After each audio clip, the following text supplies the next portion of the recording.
Now, I must warn you, tonight tends to not be as festive as what you may be used to, Pope Francis said to Father Daniel as they stood in front of the door. From behind the door, they could hear a soft rendition of Silent Night being hummed. "Do you think tonight will be the night?" Daniel asked. Francis grinned at him as he turned the latch. "I have faith that it very well may be."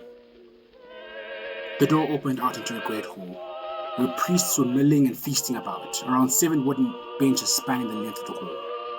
At the head of the hall, opposite them, much like a cathedral, was a magnificent Christmas tree, simple red lights flashing in and out. In front of the Christmas tree stood a solid wooden credence table, where a huge golden cup lay in front of a mountain of bread. The humming of Silent Night gave way to a merry, jeering rendition of We Three Kings.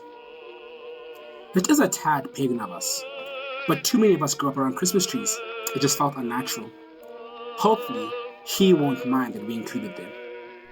At that moment, a small bell struck, and the room went quiet.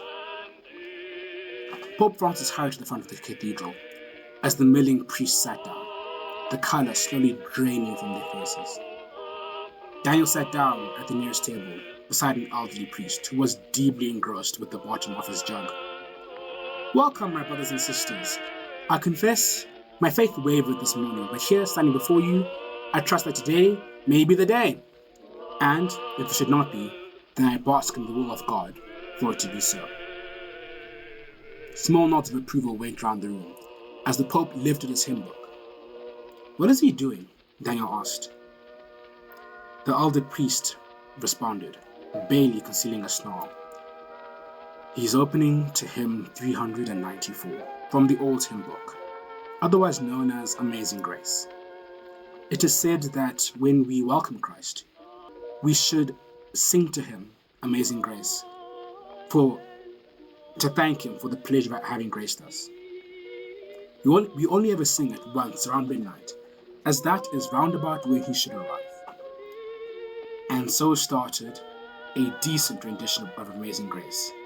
And as the final verse came around, the atmosphere in the room lifted in anticipation.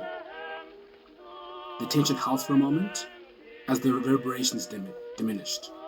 Then silence fell. The first to rise was the old priest, and he exited the room, slamming the door behind him. Little hope for next year.